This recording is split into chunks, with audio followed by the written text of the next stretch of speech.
Hi, ಇವತ್ತು ಚಪಾತಿಗೆ the best combination egg use ಮಾಡಿ ಒಂದು ರೆಸಿಪಿ ಮಾಡ್ತಾಯಿದ್ದೀನಿ. ಇದ್ರ ಹೆಸರು ಕಾಗಿನ ಅಂತ.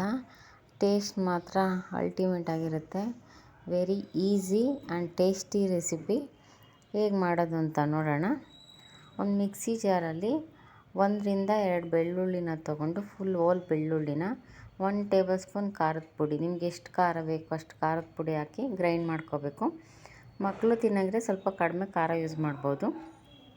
ನೆಕ್ಸ್ಟ್ ಒಂದು ಪ್ಯಾನ್ ತೊಗೊಂಡು 4 ಸ್ಪೂನ್ ಆಯಿಲ್ನ ಇದಕ್ಕೆ ಹಾಕಿ 2 ದಪ್ಪನ ಈರುಳ್ಳಿನ ಉದ್ದುದ್ದು ಕಟ್ ಮಾಡ್ಕೋಬೇಕು. ಇದಕ್ಕೆ ಸ್ವಲ್ಪ ಆಯಿಲ್ ಜಾಸ್ತಿ ಹಾಕಬೇಕು, ಬಟ್ ನಾನು ಅಷ್ಟೊಂದು ಹಾಕಿಲ್ಲ, ಮೀಡಿಯಮಾಗಿ ಹಾಕಿದ್ದೀನಿ. ಈರುಳ್ಳಿನ ಹಾಕಿ ಫ್ರೈ ಮಾಡಿ 3 ಮೆಣಸಿನ್ಕಾಯಿನ ಕಟ್ ಮಾಡಿ ಅದನ್ನು ಹಾಕಿ ಫ್ರೈ ಮಾಡ್ತಾಯಿದ್ದೀನಿ. ನೆಕ್ಸ್ಟು 1 ಸ್ಪೂನ್ ಶುಂಠಿ ಬೆಳ್ಳುಳ್ಳಿ ಪೇಸ್ಟು, ಇದನ್ನು ಸ್ವಲ್ಪ ಹಸಿ ವಾಸನೆ ಹೋಗೋವರೆಗೂ ಸ್ವಲ್ಪ ಫ್ರೈ ಮಾಡಬೇಕು. ಬೇಗ ಬೇಯಲಿ ಅಂತ ಈಗಲೇ ಸಾಲ್ಟ್ ಆ್ಯಡ್ ಮಾಡ್ತಾಯಿದ್ದೀನಿ, 1/4 ಟೇಬಲ್ ಸ್ಪೂನ್ ಉಪ್ಪನ್ನು ಹಾಕಿದಾದ್ಮೇಲೆ ಒಂದು 4-5 ನಿಮಿಷ ಈ ಥರ ಎಲ್ಲ ಬಾಡಿಸ್ಕೋಬೇಕು. ಸ್ವಲ್ಪ ಬೆಂದಿದೆ ಅಂದಾಗ ಈ ಥರ ಎಗ್ನ ಕ್ರ್ಯಾಕ್ ಮಾಡಿ, ನಿಮ್ಗೆ ಎಷ್ಟು ಬೇಕೋ ಎಷ್ಟು ಎಗ್ನ ಹಾಕ್ಬೋದು. ನಾನಿಲ್ಲಿ 3 ಎಗ್ಗನ್ನು ಯೂಸ್ ಮಾಡಿದ್ದೀನಿ. ಎಗ್ ಹಾಕಿದ್ದಾದಮೇಲೆ ಇದನ್ನು ಹಾಗೆ ಲಿಡ್ಡು ಕ್ಲೋಸ್ ಮಾಡಬೇಕು. ಅದನ್ನೇನು ಇದು ಮಾಡೋಕ್ಕೆ ಹೋಗ್ಬಾರ್ದು, ಮಿಕ್ಸ್ ಮಾಡೋಕ್ಕೆಲ್ಲ ಹೋಗಬಾರ್ದು. ಮುಂಚೆನೇ ಮಿಕ್ಸಿ ಮಾಡ್ಕೊಂಡಿದ್ವಲ್ಲ ಈ ಖಾರನ ಇದಕ್ಕೆ ಹಾಕಿ ಸ್ವಲ್ಪ ಸ್ಪ್ರೆಡ್ ಮಾಡಬೇಕು. ಮೇಲ್ಗಡೆ ಲಿಡ್ ಕ್ಲೋಸ್ ಮಾಡಬೇಕು, ಮತ್ತು ಅದನ್ನೇನು ಮಾಡೋಕ್ಕೆ ಹೋಗಬಾರ್ದು. ಈಗ ರೆಡಿಯಾಗಿದೆ. ಸ್ವಲ್ಪ ಕೊತ್ತಂಬರಿ ಸೊಪ್ಪು ಹಾಕಿದ್ರೆ ಕಾಗಿನ ರೆಡಿ ಆಯಿತು. ಬಾಯ್. ನೆಕ್ಸ್ಟ್ ಈಸಿ ಆ್ಯಂಡ್ ಟೇಸ್ಟಿ ಶಾವಿಗೆ ಬಾತ್. ಅನಿಲ್ ಶಾವಿಗೆ ಎಲ್ಲ ಬರುತ್ತಲ್ಲ ಅದೇ ಥರನೇ, ಆದರೆ ಅದು ಶಾವಿಗೆ ಶೇಪಲ್ಲಿ ಚಿಕ್ಕದಾಗಿ ಇರುತ್ತೆ. ಇದನ್ನು ಮಾತ್ರ ಡ್ರ್ಯಾಗನ್ ಶಾವಿಗೆ ಅಂದರೆ ಈ ಥರ ಉದ್ದುದ್ದಕ್ಕಿರುತ್ತೆ. ಇದನ್ನು ನಾವು ಕಟ್ ಮಾಡ್ಕೋಬೇಕು. ಕೈಯಲ್ಲೇ ಸ್ವಲ್ಪ ಪ್ರೆಸ್ ಮಾಡಿದ್ರೆ ಆಗುತ್ತೆ. ಈ ಥರ ರೆಡಿ ಮಾಡಿ ಇಟ್ಕೊಂಡು ನೀರ ಬಿಸಿ ಮಾಡೋದಕ್ಕೆ ಇಟ್ಕೋಬೇಕು. ಕುದಿಸ್ಕೊಳ್ಳೋಕ್ಕೆಲ್ಲ ಹೋಗಬಾರ್ದು, ಜಸ್ಟ್ ಬಿಸಿ ಆದರೆ ಸಾಕು. ಅದರೊಳಗಡೆ ನೀರು ಹಾಕಿ 1-2 ನಿಮಿಷ ಬಿಟ್ಟರೆ ಸಾಕು. ಅದಕ್ಕಿಂತ ಜಾಸ್ತಿ ಬಿಡೋಕ್ಕೆ ಹೋಗಬಾರ್ದು, ಯಾಕಂದರೆ ತುಂಬ ಬೇಯೋ ಚಾನ್ಸ್ ಇರುತ್ತೆ. ಆಮೇಲೆ ಶಾವಿಗೆ ಮಾಡೋಕ್ಕೆ ಹೋದರೆ ಮುದ್ದೆ ಥರ ಆಗೋಗ್ಬಿಡುತ್ತೆ.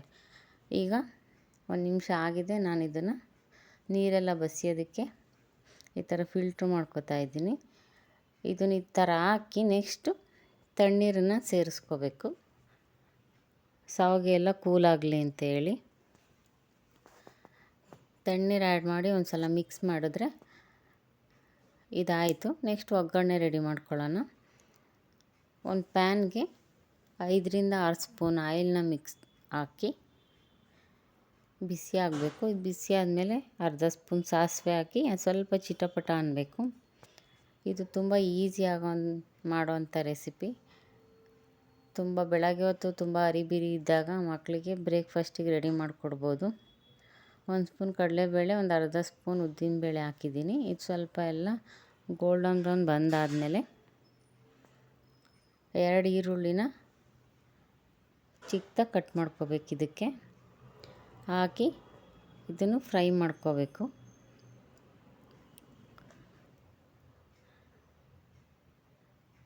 ಶಾವಿಗೆ ಇತ್ತು ಅಂದರೆ ಇಮ್ಮಿಡಿಯೇಟಾಗಿ ನಿಮ್ಗೆ ಯಾವ ತರಕಾರಿ ಬೇಕೋ ಆ ತರಕಾರಿನ ಆ್ಯಡ್ ಮಾಡಿ ಮಾಡ್ಕೋಬೋದು.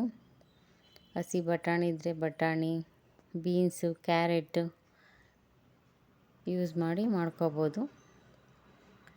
ನಾನೀಗ 3 ಹಸಿಮೆಣ್ಸಿನ್ಕಾಯಿನ ಆ್ಯಡ್ ಮಾಡ್ತಾಯಿದ್ದೀನಿ.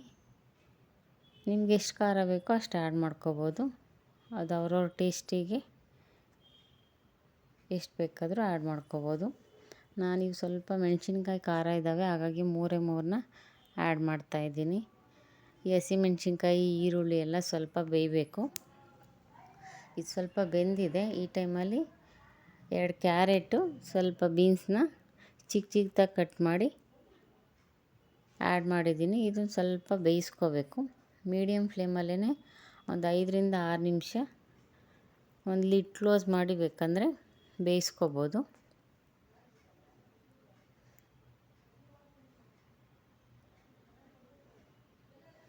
ಮಕ್ಕಳಿಗೆ ಬಾಕ್ಸಿಗೆ ರೊಟ್ಟಿ ಈ ಥರ ಚಪಾತಿ ಎಲ್ಲ ಹಾಕಿದ್ರೆ ಹಾರ್ಡ್ ಆಗುತ್ತೆ, ಮಧ್ಯಾಹ್ನ ತಿನ್ನೋಕ್ಕೆ ಕಷ್ಟ ಅನ್ನಂಗಿದ್ರೆ ಈ ಥರ ಈಸಿಯಾಗಿರೋ ರೆಸಿಪಿ ಮಾಡಿಕೊಟ್ರೆ ಮಕ್ಕಳು ಖಾಲಿ ಮಾಡ್ಕೊಂಬರ್ತಾರೆ. ಈಗ 1/4 ಟೇಬಲ್ ಸ್ಪೂನ್ನ ಉಪ್ಪನ್ನು ಆ್ಯಡ್ ಮಾಡಿದ್ದೀನಿ. ಯಾಕಂದರೆ ತರಕಾರಿಗೆ ಮತ್ತು ಈರುಳ್ಳಿಗೆ ಎಲ್ಲ ಸ್ವಲ್ಪ ಸಾಲ್ಟ್ ಎಲ್ಲ ಅಬ್ಸರ್ವ್ ಆಗಲಿ ಅನ್ನೋ ಕಾರಣಕ್ಕೆ ಈಗಲೇ ಆ್ಯಡ್ ಮಾಡ್ತಾಯಿದ್ದೀನಿ. 1 ಕ್ಯಾಪ್ಸಿಕಮ್ನ ಹಾಕಿದ್ದೀನಿ. ನೀವು ಬೇಕು ಅಂದರೆ ಹಸಿ ಬಟಾಣಿನ ಯೂಸ್ ಮಾಡ್ಕೋಬೋದು, ಇಲ್ಲ ಮಶ್ರೂಮ್ ಇದ್ದರೆ ಮಶ್ರೂಮನ್ನು ಯೂಸ್ ಮಾಡ್ಕೋಬೋದು. ನಿಮ್ಗೆ ಯಾವ ತರಕಾರಿ ಇಷ್ಟ ಆಗುತ್ತೆ ಆ ತರಕಾರಿನ ಆ್ಯಡ್ ಮಾಡಿ ಸ್ವಲ್ಪ ಮೀಡಿಯಮ್ ಫ್ಲೇಮಲ್ಲೇ ಈ ಥರ ಲಿಡ್ ಕ್ಲೋಸ್ ಮಾಡಿ ಸ್ವಲ್ಪ ಹೊತ್ತು ಬೇಯಿಸ್ಕೋಬೇಕು. ಇದು ಸ್ವಲ್ಪ ಬೆಂದಿದ್ದಾವೆ. ಈಗ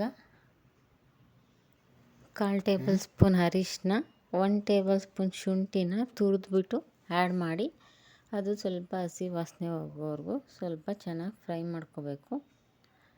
ಅರ್ಧ ಹೋಳು ತೆಂಗಿನಕಾಯಿನ ತುರಿದು ಅದನ್ನು ಆ್ಯಡ್ ಮಾಡಿ ಸ್ವಲ್ಪ ಹೊತ್ತು ಫ್ರೈ ಮಾಡ್ಕೋಬೇಕು. ಈ ಥರ ಕಾಯಿನೇ ಎಲ್ಲ ಆ್ಯಡ್ ಮಾಡಿ ಸ್ವಲ್ಪ ಹೊತ್ತು ಫ್ರೈ ಮಾಡಿದ್ರೆ ಬೇಗ ಹಾಳಾಗೋದಿಲ್ಲ, ಸಂಜೆ ತನಕನೂ ಹಾಗೆ ಇರುತ್ತೆ. ಹಾಗಾಗಿ ಕಾಯಿನೂ ಎಲ್ಲ ಆ್ಯಡ್ ಮಾಡಿ ಸ್ವಲ್ಪ ಫ್ರೈ ಮಾಡಿ ಅರ್ಧ ಹೋಳನ್ನ ನಿಂಬೆಹಣ್ಣನ್ನು ಸೇರಿಸಿದ್ದೀನಿ.